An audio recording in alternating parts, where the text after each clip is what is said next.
Welcome back to the Daily Nugget, Daily Property Insights, one topic, 20 minutes or less. Myself, Lawrence Lotze, and joined by a property renovation specialist, Tom Faye. And Tom, the question to you today is inflation, which is massive on the news at the moment, but the impact to a fellow investor with how things are going with inflation at the moment. Yeah, look, I mean, Lawrence, inflation's a huge topic. You're right. It's all over the world. The whole world is going through, unilateral inflation right now. Yeah. As we speak, I think I'm seeing that petrol's sitting at $3.50, $3, $2.80, diesel's at $2.50. In a month it's going to be higher, and a month after that, and it's going to keep rolling. Yep. Now, with regards to investors, obviously diesel and petrol are really important to us because that's what we use to move around, unless you've gone electric already. The effect of inflation really is the constant price increases on every single bit of material that you're going to be using. So, for example, it's going to be constant price increases on every bit of material you're going to be using, because what's going to happen here is every single month, now twice a month, I'm getting hit up by carders in their automatic emails saying, hey, this product's going up 10%, this product's going up 2%, these products are going up 6, 7, 8, 9%. The other day I did a post on a product that was going up 25%, and that's a certain cladding.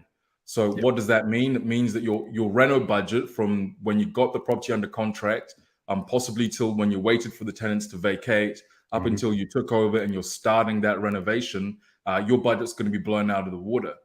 So that which is crucial. 10%, 15% across 1,000 sheets of jib or across 600 or whatever. That's when it starts to pinch on volume purchasing. Totally. I'm guessing. The difference is going to come into play. So firstly, the inflation is going to be crazy. I remember seeing your post on social media just a few days ago with the sheet, and it was 23 or 25% of the product month to month. Just ridiculous. How can you manage anything like that? But I'm guessing at the moment, where things have to come into play is where it's people's thought pattern on it. So I had a property renovation business myself about 4 or 5 years ago. I did it for about 3 years, loved it and everything else, and I had a way of working out. My model was 6 weeks in and out, light renovation stuff, and I had a full calculation. I'm guessing one of the big things people have to see now in the renovation game, specifically about inflation, is looking at the longer term of holding the house. The longer term, because of supply issues, actually something we actually just spoke about on one of the other daily nuggets, and then pivoting your calculations. Because obviously, 3 years ago, I needed, 500 pieces, or not 500 sheets. I need 40 sheets of jib. I need 40 liters of paint. I need this amount of carpet, and I could pull my cost across, 90 days and work it all out. I'm guessing now you've got to be smarter, going, okay, if I buy it here, it's at this point. If I'm only buying 30 days later because there's no stock, I've got to put in a variance of 20 to 25% of my expectation. And literally each month, add in another 20 or 25%. I mean, that's the only way I could see how people could be more accurate with it. Right.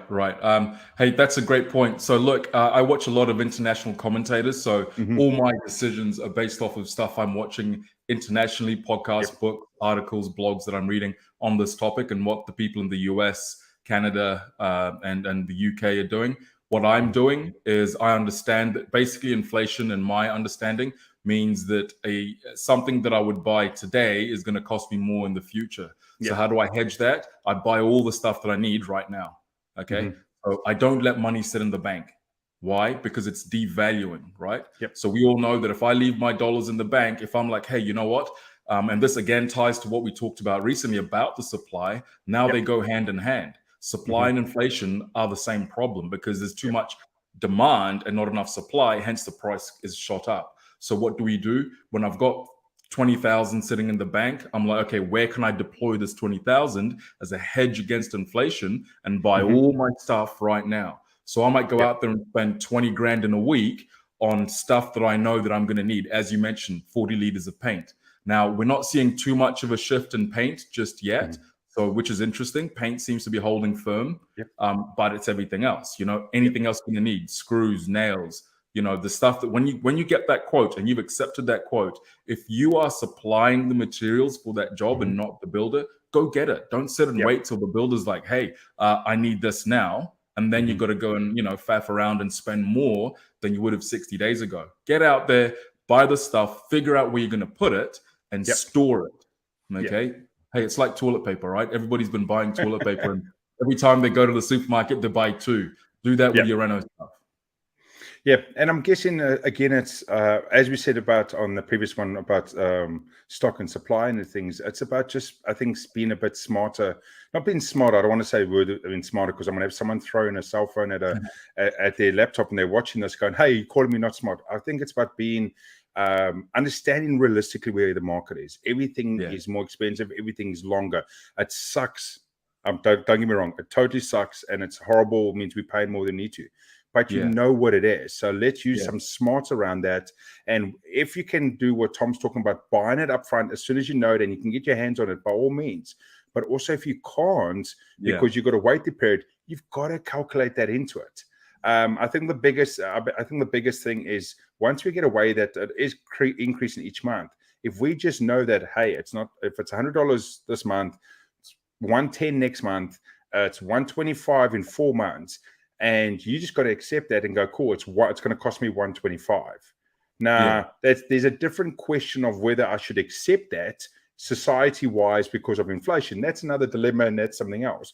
But from the smart point of view and the business point of view, I've got to look at it and go, hey, if I don't get it today at 100, I've got to accept 125. I've got to work my calculations out at 125 and then see if it is a possibility. And I think that's where a lot of people as well in the investment game are buying into it, getting deals, and then going, oh, hold on. I thought my numbers are like a $40K renovation or $80K renovation, and they actually sat down and did the smart stuff, which I know you do really well, Tom. And then went, oh, my 80K renovation is not actually 80K, it's 100 or 120K, and now the deal's not that good anymore. Yeah.